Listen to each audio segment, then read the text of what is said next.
Chair, welcome back to my channel. If you're new to my channel, my name's Andrea and I love the Pilates method. Welcome. I hope you find some good Pilates content here. If there's something that you think you would like to see but you don't, do leave me a message or a comment in the video and I will be sure to add that to my list of content videos. So today I have another video in the collaboration with my Los Angeles colleague Lesley Logan of Profitable Pilates, and today this is part of our Struggle is Real series. And what better place to struggle in the Pilates method, I ask you, than on the Wunda Chair. So today we're going to look at one of the fundamental exercises we learn on the Wunda Chair, this is called the push down. I learned it was called the push down. I know that it has several other names. So I'm just going to do it so we know what we're talking about, and then we'll talk about the struggle is real aspect of it. So you can line yourself up. You're going to be standing on the floor. You're going to make yourself about a length of your foot away from the chair. You can have your heels together and your toes apart. You can have your feet in a parallel position together or apart, whichever serves you the best. I have one spring on in the middle. So my hands are about to go on the pedal. So the pedal is very light. That is the nature of this exercise, that the pedal is unstable or not giving you much support so that you have to support the exercise with your stomach.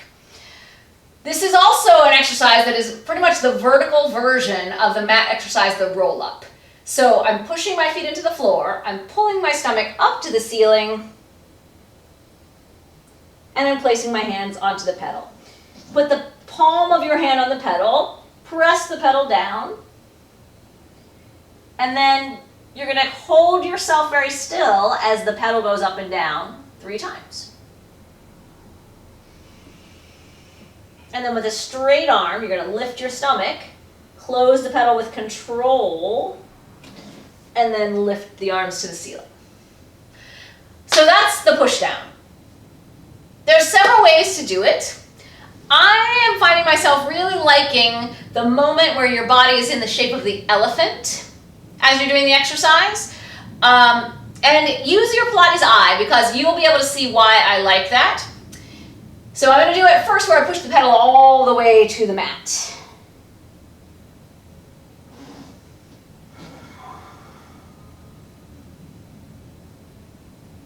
Here we are pushing it all the way to the mat. Oh, well, I think I got better. Usually what happens when I push the pedal all the way down is my bottom goes on vacation and this happens. And you can see the shape is probably not round anymore.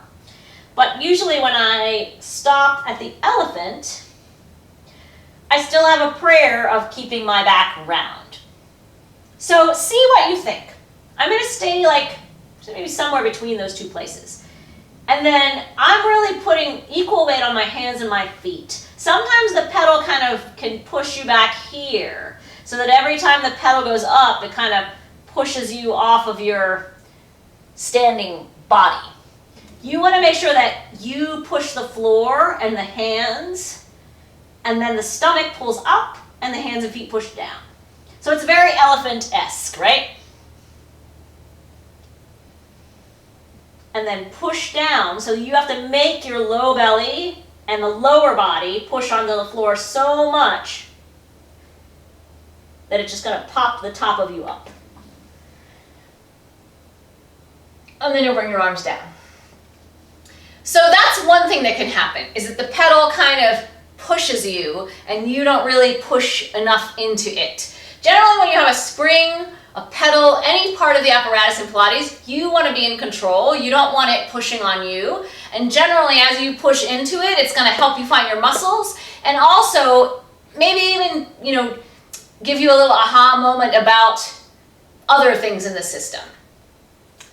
So let's do this again. I'm going to do it a couple times, and then we'll add the personal struggle that I have with this exercise, which is when you do it one side at a time. Right? If you've been watching for a while, you know those are the exercises that I want to just forget about. And often I do. So, but the exercises that you forget about, that you need, that you don't do, they don't get any better unless you do them. Don't learn that the hard way. So let's do it again. So arms go up, pull your stomach up, just do the roll up. Lean your whole waistline, your whole reach from your upper body, your waistline to your hands. Lean that into the pedal. Resist the pedal, pull your stomach up. Resist, pull it up. And then lift the stomach, push the pedal away, close the pedal silently and pause. Pull your stomach in even more, so again, from your waist to your hands, the whole body leans on that pedal. Do one more set.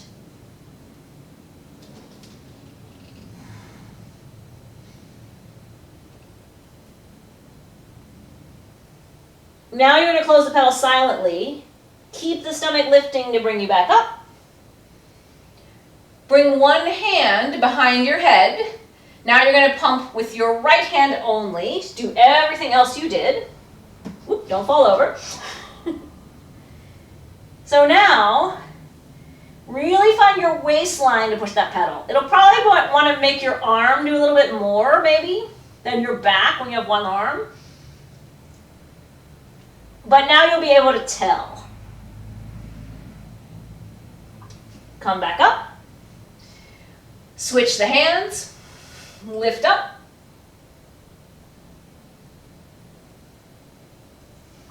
Lean on the pedal.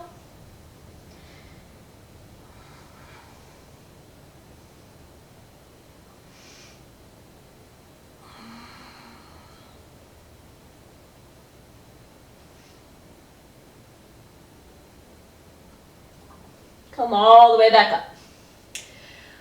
So that's the hard side, so that's why I wasn't talking very much. Basically, I find that if you've got a shoulder that wants to, make up for some work that should be happening in your powerhouse, in your back, that's when it's going to want to show up. And in that position, you'll really have a sense that it wants to do something, and you'll be able to figure out probably how to make that not do the work.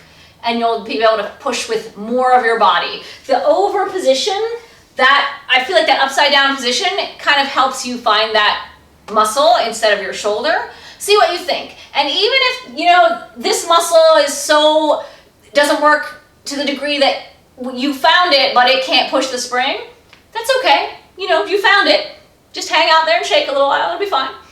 So those are really fun to do. They're really nice. It's a great place to look at other exercises if you want to work on someone's roll-up, someone's elephant, all the exercises that are in that shape. And let's talk about the exercises that are in this shape, first of all, kind of that are all interrelated. So you have the push down on the Wunda Chair, which is the vertical version of the roll-up. Then you have the mat exercise, the roll-up. You also have the exercise at the Cadillac rolling back, which is pretty much a roll up, but with assistance from a spring, a helpful assistance from a spring that takes you up. You also have the short box, where you roll back in this round hug position. That's essentially the roll up, but you have a box underneath you, so it changes the dynamics of it considerably. And you also have the elephant, which is the same shape, but you have a different action. So all of those exercises and I could go on. I mean, we have over 500 exercises that are all kind of variations of each other. So really, if you do this exercise and you think, oh my gosh, it's just like this other exercise that I do, even if it's not one of the ones I mentioned, if you find your exercise to be helpful to do other exercises, that might be a great exercise for you to use. Anytime you encounter an exercise where you're like, ugh, so bad, don't know what to do. But the ones that I mentioned in that shape, those can all be really good, helpful exercises because they all kind of look at the same shape and motion and position of the body with different relationships to gravity, different relationships to the apparatus in how it helps you or doesn't help you. So they can all be really nice as a team. And I will list those in the description box below, but just to say them again, you have the push down on the Wunda Chair, the roll up on the mat, the roll back on the Cadillac, the round exercise on the short box, sometimes it's called the hug, and what was the other one I said? The elephant, yes, how could I forget? So give that some thought. If you want to see other videos where I go through physically each exercise to relate them to each other, that might take a while to film, but we can certainly look at that as well. And thank you so much for watching. Thank you for the comments that you've been leaving. I love hearing your successes or your questions or other things that you're dealing with in your Pilates path. So keep them coming. Thank you so much, and I'll see you later. Bye. In the elephant, we talked about how you're being encouraged to push down into the apparatus so that the low belly can really pick up the pedal. So I'm stretching my lower body down and lifting up my center.